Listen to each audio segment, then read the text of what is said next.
No me han dicho cuánto tiempo tengo y además no veo ningún reloj por aquí. Ah, bueno, sí hay uno allí.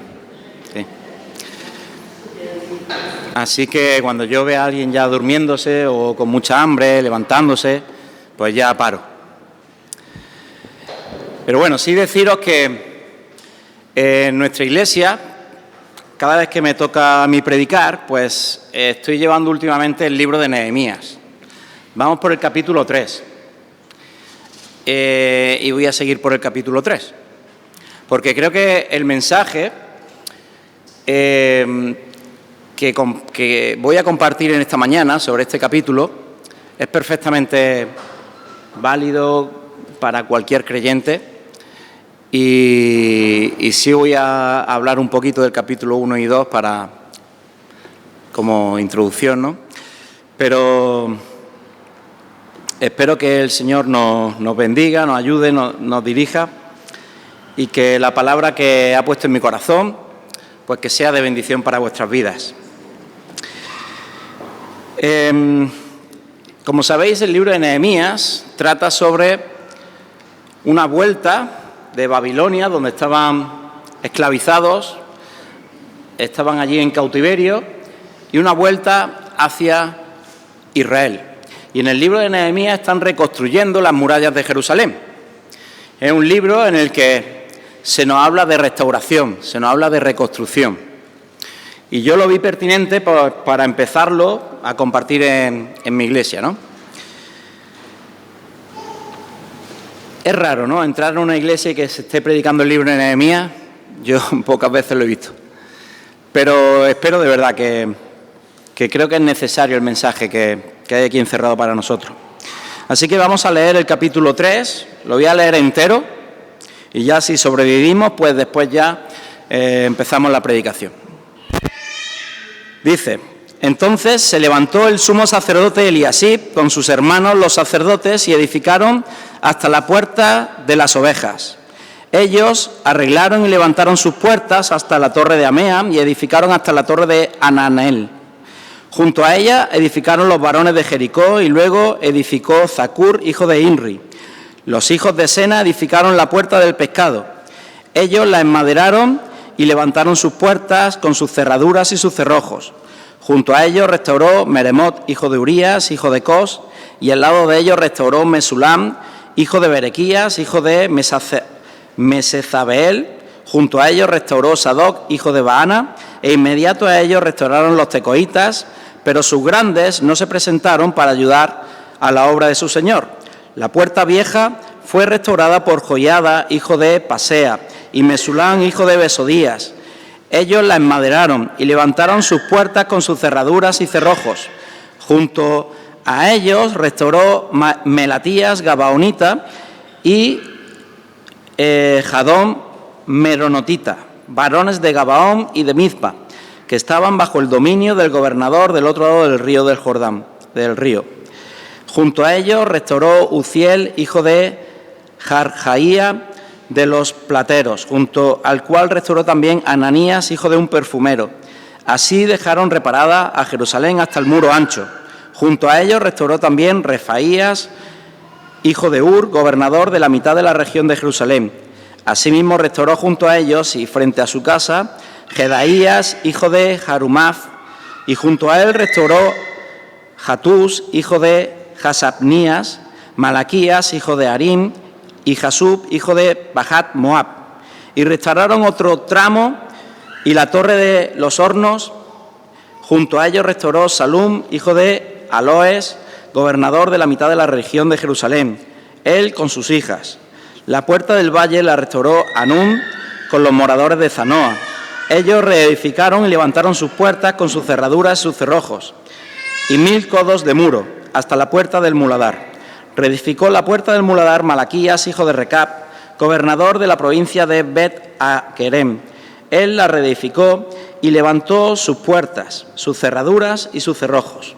Salum, hijo de Coloce, gobernador de la región de Mizpa, restauró la puerta de la fuente. Él la reedificó, la enmaderó y levantó sus puertas y sus cerraduras y sus cerrojos. Y el muro del estanque de Siloé hacia el huerto del rey. y hasta las gradas que descienden de la ciudad de David. Después de él restauró Nehemías, hijo de Azbud, gobernador de la mitad de la región de Bet-sur, hasta delante de los sepulcros de David, y hasta él, hasta el estanque labrado, y hasta la casa de los valientes. Tras él restauraron los levitas, Rehum, hijo de Bani, y junto a él restauró a Asabías, gobernador de la mitad de la región de Keila, por su región. Después de él restauraron sus hermanos, Babai, hijo de Enadad, gobernador de la mitad de la región de Keila. Junto a él restauró Ezer, hijo de Jesúa, gobernador de Mizpa, otro tramo frente a la subida de la armería de la esquina. Después de él, Baruch, hijo de Zabai, con todo fervor restauró otro tramo, desde la esquina hasta la puerta de la casa de Eliasib, sumo sacerdote. Tras él restauró Meremot, hijo de Urías, hijo de Cos, otro tramo desde la entrada de la casa de Eliasib hasta el extremo de la casa de Eliasib. Después de él restauraron los sacerdotes, los varones de la llanura. Después de ellos restauraron Benjamín y Asub, frente a su casa. Y después de estos restauró Azarías, hijo de Maasías, hijo de Ananías, cerca de su casa. Después de él restauró Binui, hijo de Enadad, otro tramo, desde la casa de Azarías hasta el ángulo entrante del muro y hasta la esquina. Palal, hijo de Uzai, enfrente de la esquina de él. Y Pedaías, hijo de Faros. Y los sirvientes del templo que habitaban en Ofel restauraron hasta enfrente de la puerta de las aguas al oriente y la torre que sobresalía. Después de ellos restauraron los tecoitas, otro tramo, enfrente a la gran torre que sobresale hasta el muro de Ofel. Desde la puerta de los caballos restauraron los sacerdotes, cada uno enfrente de su casa. Después de ellos restauró Sadoc, hijo de Imer, enfrente de su casa. Y después de él restauró Semaías, hijo de Secanías, guarda de la puerta oriental. Tras él, Ananías, hijo de Selemías, y Anum, hijo sexto de Salaf. Restauraron otro tramo. Después de ellos restauraron Mesulam, hijo de Berequías, enfrente de su cámara. Después de él restauró Malquías, hijo del platero, hasta la casa de los sirvientes del templo y de los comerciantes, enfrente de la puerta del juicio y hasta la sala de la esquina. Y entre la sala de la esquina y la puerta de las ovejas restauraron los plateros y los comerciantes. Imaginaros la cara que se me quedó a mí cuando leí el capítulo, porque me toca predicar del capítulo 3. Y dije, ¿y ahora yo qué digo? Digo, para buscarle nombre a un hijo, aquí hay unos cuantos. Más bonitos, más feos, ya cada uno tiene su gusto, ¿no? Pero aquí hay unos cuantos. Y yo empecé a pensar y dije, ¿qué ha ocurrido aquí? ¿Y sabéis cuál fue mi problema? Mi problema es que muchas veces estamos acostumbrados a leer la Biblia de una manera muy práctica, muy pragmática. Es decir, leemos un texto, un capítulo, un versículo. ¿Qué quiere Dios decirme que yo haga? ¿Qué quiere Dios para mí hoy que yo haga? De manera práctica, nos lo queremos traer todo a la práctica. Cuando ese no es el mensaje de la Biblia. Aunque evidentemente la Biblia es preeminentemente práctica, es decir, nos enseña cómo llevar un matrimonio, la educación de los hijos, la economía del hogar, nos enseña de todo, de cómo vivir. Pero la Biblia no va de eso.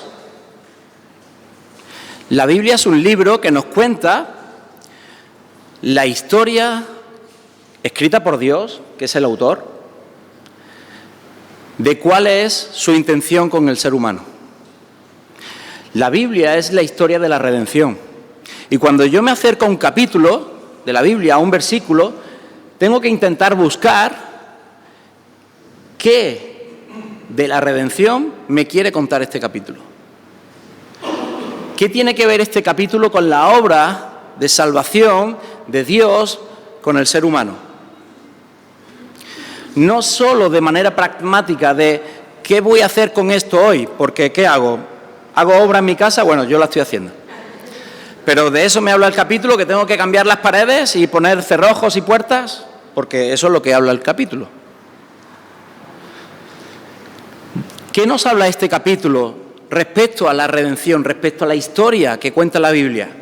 Porque la historia de la Biblia nos cuenta que Dios al principio creó los cielos, la tierra y finalmente creó al ser humano. y creó al ser humano a su imagen y semejanza, porque quería tener una relación de intimidad con un ser creado que pudiera tener esa relación, para que, teniendo esa relación, ese ser pudiera expresarle. De tal manera que ese ser pudiera expresar la calidad, lo que Dios es.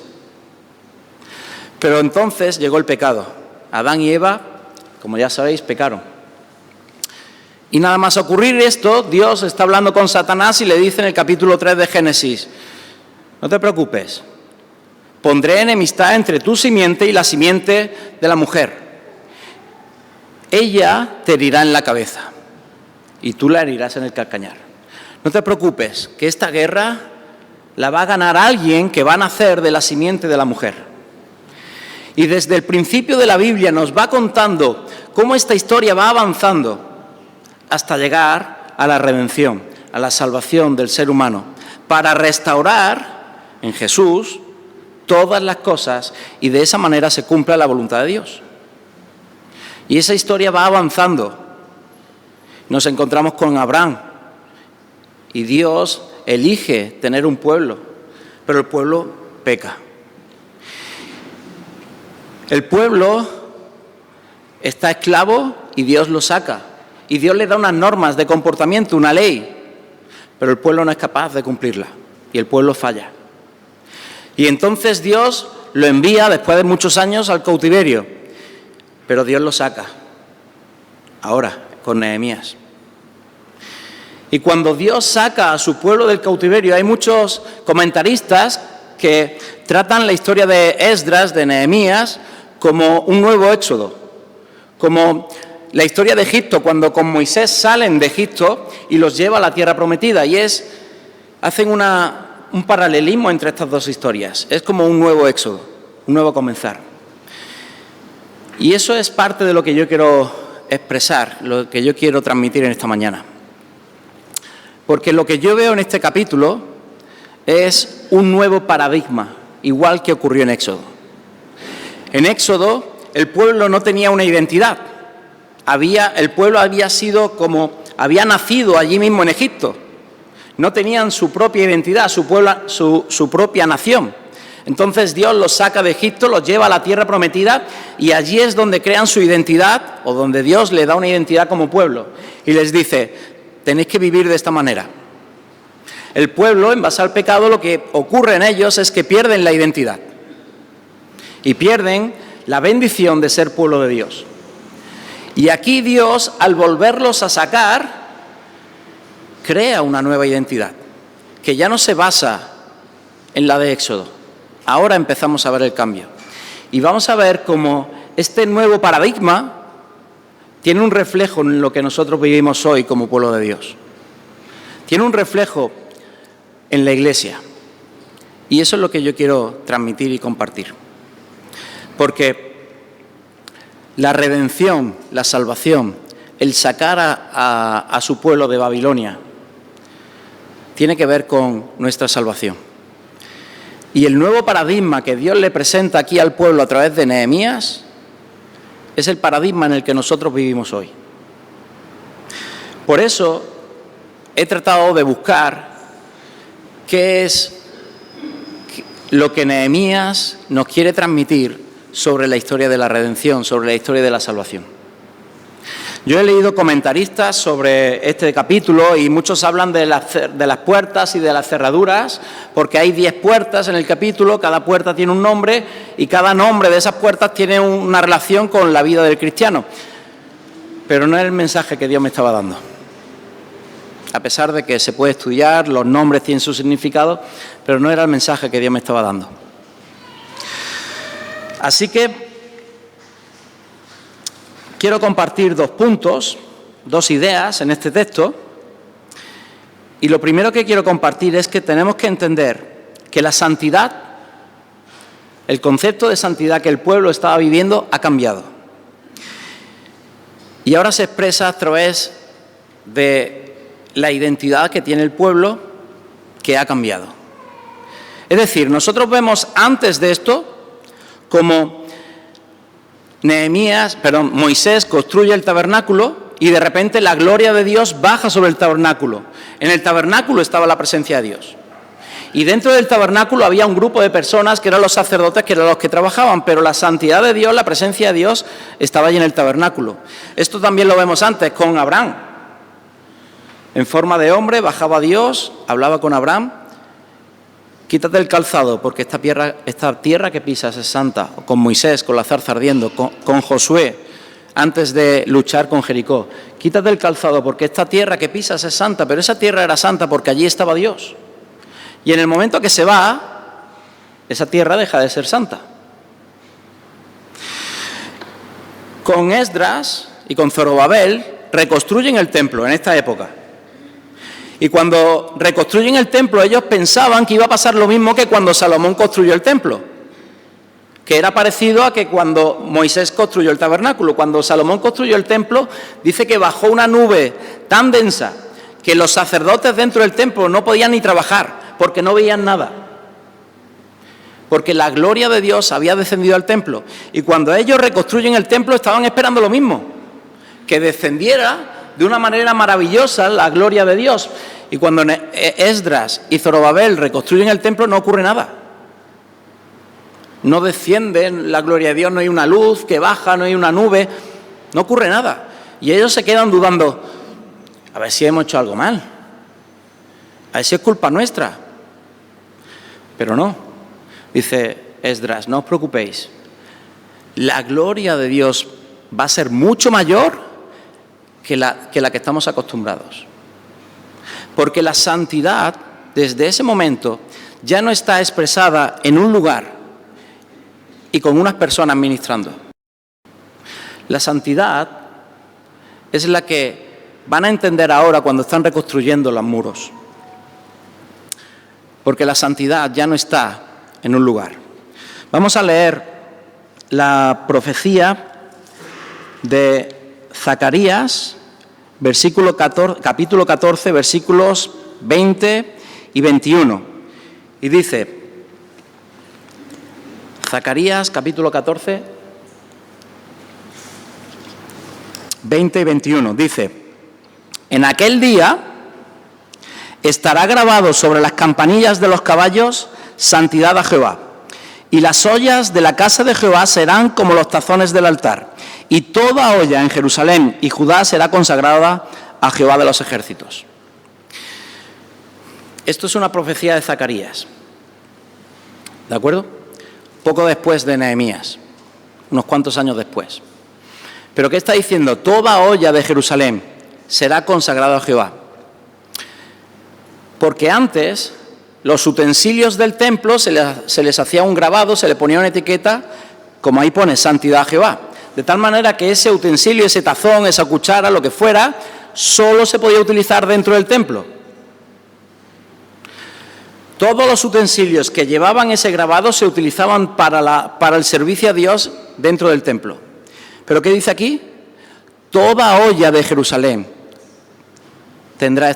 estará grabado así, santidad a Jehová. ¿Por qué? Porque el nuevo paradigma es que vemos que antes de esto solo los sacerdotes eran los que ministraban a Dios. Pero desde aquí no. Toda olla, toda persona, santidad a Jehová. Todos somos sacerdotes. Era lo que Dios le había dicho a Moisés en Éxodo capítulo 19. Vosotros sois un pueblo de sacerdotes. Pero que en ese momento no se está cumpliendo. Y es a partir de aquí, cuando Nehemías vuelve, empiezan a reconstruir el muro, cuando Dios empieza a decirles, oye, que no es un grupo de sacerdotes, que mi voluntad es un pueblo de sacerdotes, de tal manera que todos y cada uno de vosotros podáis servir a Dios y estar en la presencia de Dios. Y eso se cumple cuando Jesús muere, resucita y el velo del templo se rasga. Porque poco después el Espíritu Santo desciende y el Espíritu Santo ya está en cada uno de los hijos de Dios. De tal manera que todos nosotros servimos a Dios, nos relacionamos directamente con Dios. Yo ya no tengo que ir al sacerdote, toma un cordero, pídele perdón a Dios de mi parte. No. Ahora eres tú el que se acerca a Dios y le dice, mira Dios, entiendo que he pecado. ¿Entendéis el cambio de paradigma? Pues eso empieza a ocurrir con la construcción del templo. ¿Y dónde lo vemos? Pues porque si nos fijamos en las historias antes de Nehemías, en todas las historias vemos siempre un protagonista. Moisés, Abraham, Isaac, Jacob, Josué, en el periodo de los jueces, cada uno de los jueces. Siempre hay un protagonista que es el que va tirando del pueblo, es el que va cumpliendo la obra de Dios. Pero ¿cuántos nombres hemos leído aquí que están construyendo el muro? ¿Cuántos oficios, cuántas personas, tipos de personas están aquí construyendo el muro? De toda clase, de todo oficio. Incluso vemos, que lo resalto porque en nuestra época no tiene importancia, pero en aquella época mucho, hombres y mujeres. Nosotros lo vemos normal, pero allí no. Allí no, era normal. Hombres y mujeres. Porque esa diferenciación que unos trabajan para Dios y otros no, ya no la hay. Porque ahora el nuevo paradigma que Dios está presentando es que todos y cada uno de nosotros nos relacionamos con Dios, porque la santidad de Dios ya no está en un lugar, ahora está en mí. ¿Entendéis?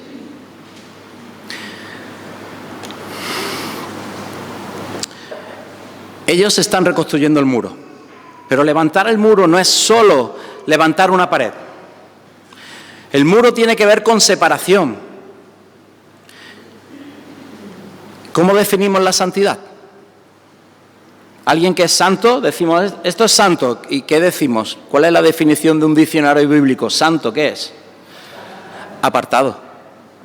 ¿Qué significa el muro? Separación. ¿Veis? ¿Por qué? Porque el muro no es para proteger simplemente de una guerra. El muro era un símbolo de la protección espiritual del pueblo. Nosotros estamos en mitad de un montón de naciones que son enemigas de Dios, que no quieren saber nada de Dios, pero hemos sido apartados. Ahora somos el pueblo de Dios. ¿Por qué? ¿Y por qué estaban construyendo el muro? Como vimos en el capítulo 1 y en el capítulo 2, en el capítulo 1 se entera Nehemías del problema que tiene el pueblo y Nehemías empieza a orar y a decir, Dios, yo sé quién eres tú, conozco tus promesas y cómo tú prometiste a través de estos profetas que nos restaurarías. Y estando en Babilonia, Nehemías empieza a decir, Dios, yo sé que tú nos vas a restaurar, así que te pido que me permitas ir y restaurar.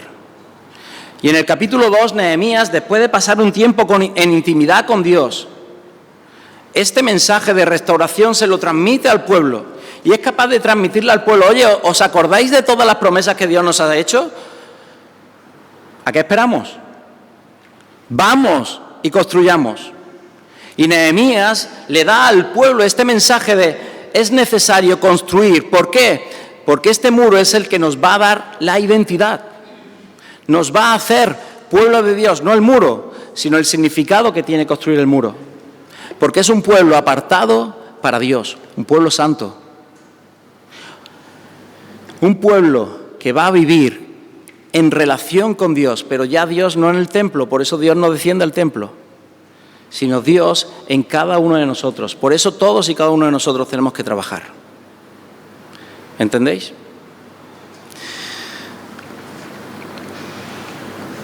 Nuestra identidad, ¿en qué está puesta? ¿En mi trabajo? Mi identidad está puesta en que soy alto, en que soy hombre, en que soy marido, soy padre. Mi identidad me la da la obra que Dios ha hecho en mí. Mi identidad me la da la obra de redención, la obra que hizo Jesús en la cruz. Porque desde ese día Dios nos ha hecho sus hijos. Y mi identidad es lo que Dios dice que yo soy. Y todo lo que Dios dice que yo soy, eso es lo que soy. Aunque muchas veces se nos olvida. Sobre todo cuando salimos de estas cuatro paredes, ¿no?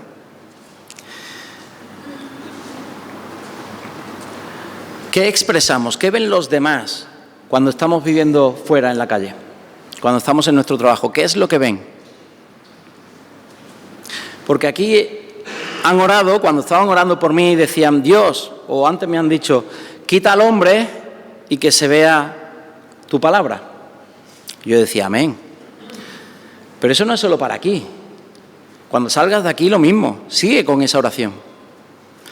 De tal manera que cada vez que hables con los demás, cada vez que te vean, lo que vean no sea a ti, sea a Dios. Porque tú eres capaz de reflejar la identidad de Dios. De tal manera que nos vamos a Mateo y dice, vosotros sois la luz del mundo y la sal de la tierra. Claro, cuando tú eres capaz de reflejar a Dios, eres la luz del mundo, porque Dios es la luz. De tal manera que tú vives en base a tu identidad. ¿Entendéis el cambio de paradigma? ¿Veis cómo ha cambiado? Lo que vivíamos antes de Nehemías, antes de Esdras, ha cambiado. Por esto es un nuevo volver, es un nuevo de Egipto a tierra prometida, de Babilonia a Jerusalén. Es un nuevo comenzar, diferente al anterior.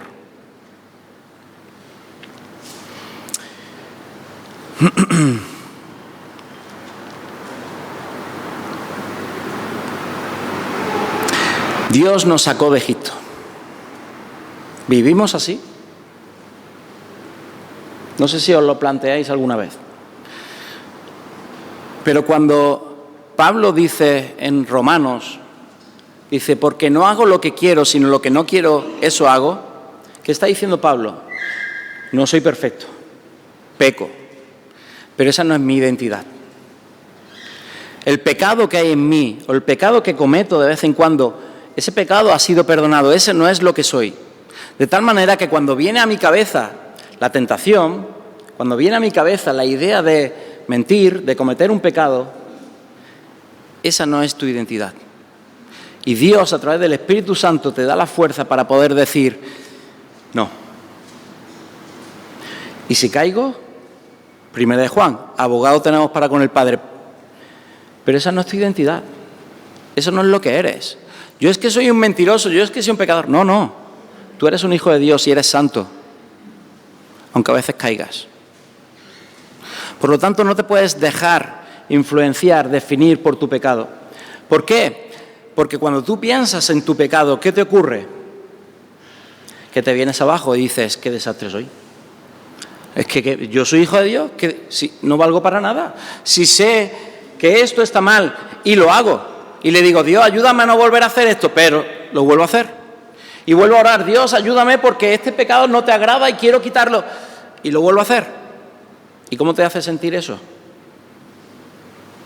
Por eso es necesario que entiendas que esa no es tu identidad. Ese es el viejo hombre, el cual Dios ha eliminado, ha crucificado en la cruz. Ahora eres su hijo. Y ahora puedes decir a esos pensamientos, a ese pecado le puedes decir, no voy a vivir conforme a este pecado, porque yo soy hijo. Y esto no agrada a mi Padre. Y hay que esforzarse. Entiendo que es difícil, a todos nos cuesta. Pero es necesario. ¿Por qué? Porque esa es tu identidad. De esa manera es como el mundo va a ver a Dios en su iglesia. De esa manera es cuando nosotros estaremos reflejando a Dios, cuando vivimos conforme a nuestra identidad. Porque ahora Dios ya no está aquí en la iglesia, ahora Dios está en ti. Y dice el Nuevo Testamento, nosotros somos templo del Espíritu Santo.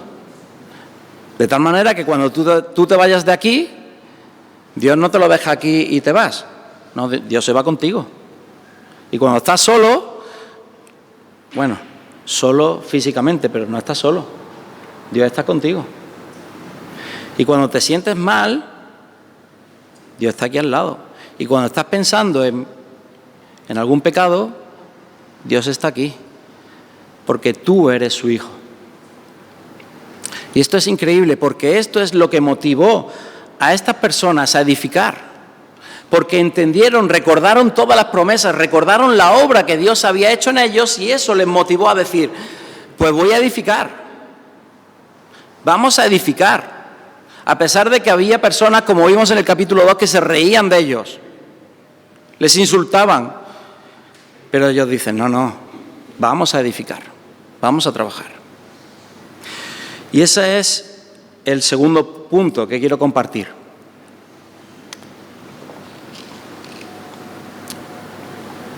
En el texto nos encontramos, como he dicho antes, que todo el pueblo entero es protagonista de esta historia. Todo el pueblo es el que está llevando a cabo la obra de Dios. ¿Cuál era la obra de Dios? Reconstruir el muro, con sus puertas, con sus cerrojos y todo. Esa era la obra de Dios, para ellos en ese momento. ¿Y quién se encarga de eso? ¿Los albañiles? Pues vemos los plateros, los perfumeros.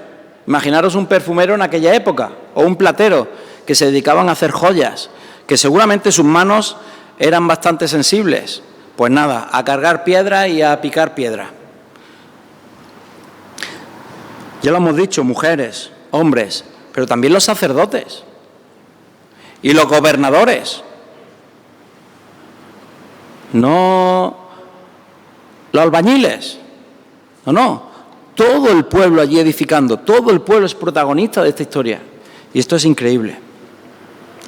¿Por qué?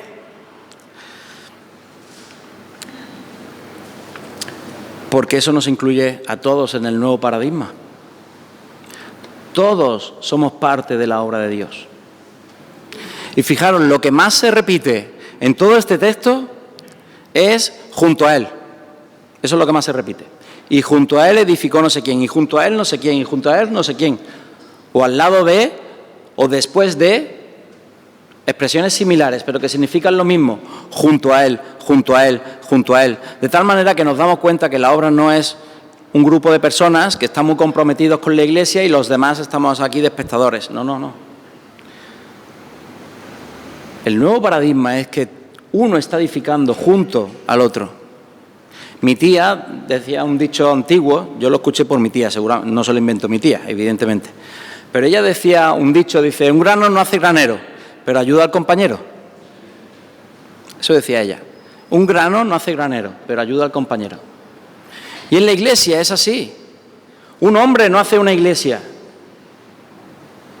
Un grano no hace el granero, pero ayuda al compañero. Todos somos necesarios, todos tenemos parte en la obra que Dios ha encomendado a la iglesia.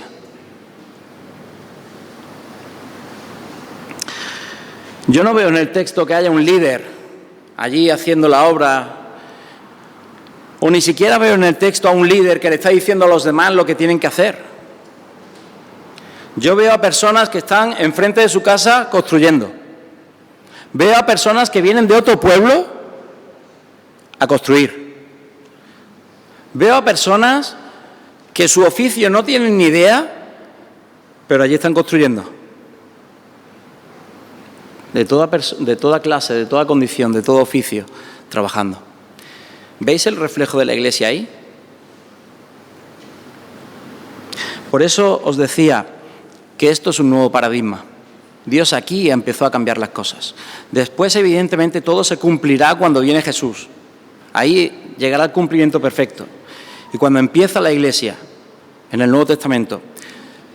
Pero aquí ya se ve el reflejo de cómo Dios quiere empezar a hacer las cosas. Quiere empezar a trabajar de manera diferente. Porque tu identidad ya no está en haber nacido en un pueblo. Tu identidad está en que tú eres pueblo.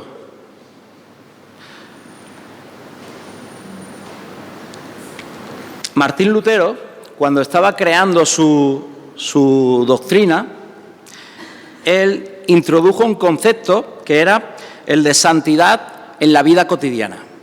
Santidad en la vida cotidiana. Es más que lo que estaba diciendo desde el principio, expresar a Dios donde estemos. Porque la obra de Dios no se resume a estas cuatro paredes. La obra de Dios es en tu trabajo, es con tus vecinos. La obra de Dios es cada uno en el lugar donde estamos. Por eso muchas veces habrá personas que digan, bueno, pero es que yo no sé cuáles son mis dones. Bueno, pero es que yo no sé qué hacer en la iglesia. Claro, porque tú tienes un concepto de que solo puedes servir a Dios aquí. Y ese concepto no es correcto. ¿Entendéis?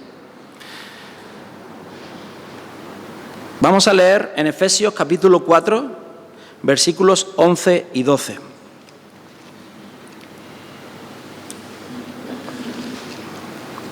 Efesios 4, 11 y 12 dice: y él mismo constituyó a unos apóstoles, a otros profetas, a otros evangelistas, a otros pastores y maestros. Qué importante todo, ¿no? Apóstoles, profetas, evangelistas, pastores, maestros, estos son los guay, los nivel top. Y después estamos los demás. ¿Pero para qué? ¿Para qué constituyó lo que parece que es un nivel importante, un nivel de liderazgo? ¿Para qué? A fin de perfeccionar a los santos para la obra del ministerio, para la edificación del cuerpo de Cristo. Es decir, el liderazgo en la Iglesia no está puesto para hacer la obra. El liderazgo en la Iglesia está puesto para capacitar a toda la Iglesia, para que la Iglesia haga la obra, a fin de perfeccionar a los santos, a cada uno de nosotros, para que todos nosotros seamos para la obra del ministerio, estemos capacitados para la obra del ministerio. ¿Veis el orden que Dios ha puesto? Si nos limitamos a ser espectadores esperando que haya personas allí liderando la Iglesia, haciendo y llevando a cabo la obra de Dios, nos equivocamos, nos estaremos perdiendo la bendición de servir a Dios. Y después nos encontraremos con que es que no sé qué hacer, es que no sé cuáles son mis dones, es que cómo puedo servir.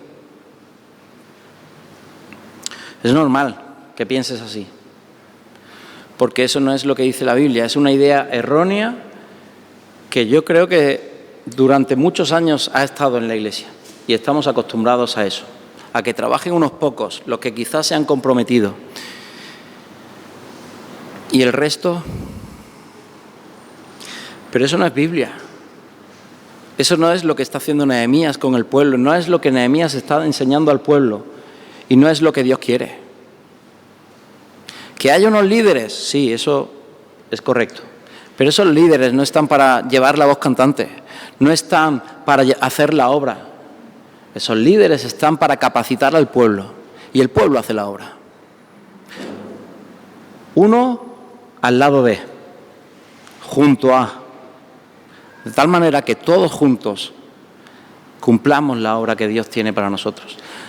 De tal manera que la Iglesia sea edificada, que alcancemos a todas las personas que deben de ser salvas, que seamos capaces de llevar la imagen de Dios por donde estemos, para que todo el mundo pueda ver que Dios está con nosotros. Y esa es tu obra, esa es tu misión. Tu misión no es simplemente cantar aquí, que lo hacen muy bien. Tu misión no es, yo qué sé, encender las luces. Tu misión es ser un reflejo de la vida de Dios en el mundo. Tu misión es ayudar al necesitado. Tu misión es ayudar al hermano. Tu misión es reflejar a Dios. Para que la gente no quiera seguir una religión, para que la gente pueda conocer a Dios y quieran servir y seguir a Dios. ¿Por qué? Pues porque, como me decían a mí, que no se vea al hombre y que se vea a Dios. Esa es tu misión. Y no se limita aquí.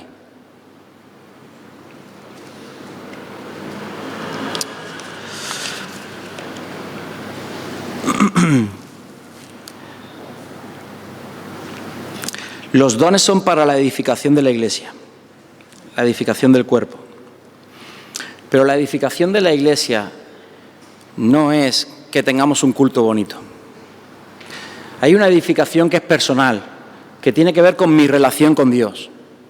Pero hay una edificación que es la que ellos están haciendo, que es la de construir el muro, que es la de edificar la identidad de Dios en el pueblo. Y esa es la edificación de la Iglesia.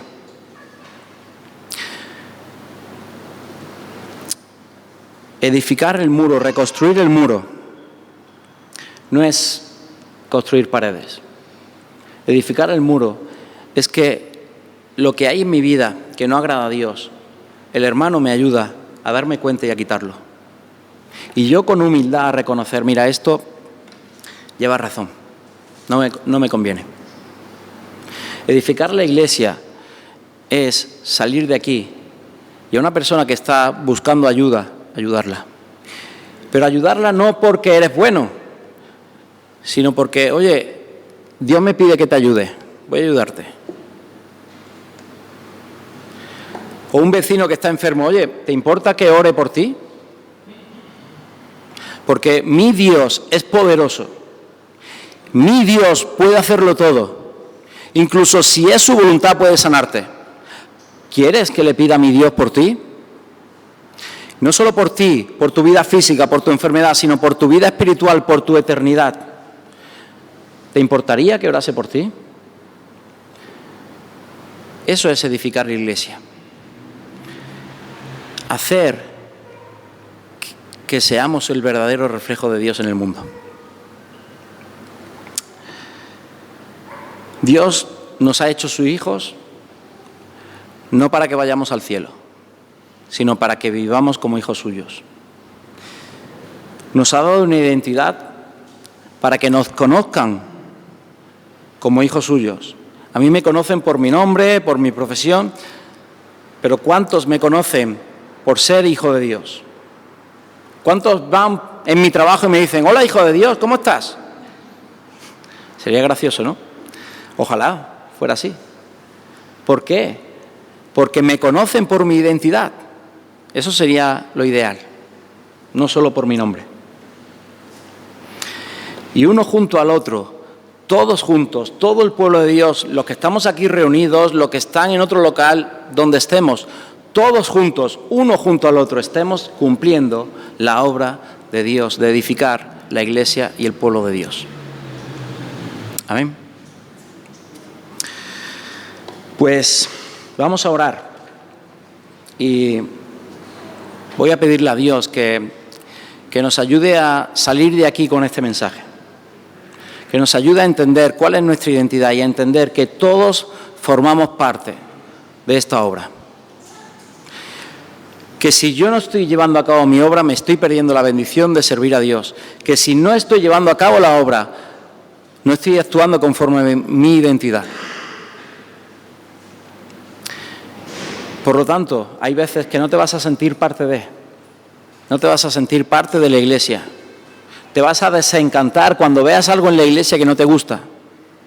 Y vas a decir, es que esto no me gusta mucho. Y te vas a desencantar. ¿Por qué? Porque no estás entendiendo lo que es la iglesia. Y la iglesia no es el culto. Porque las personas fallamos.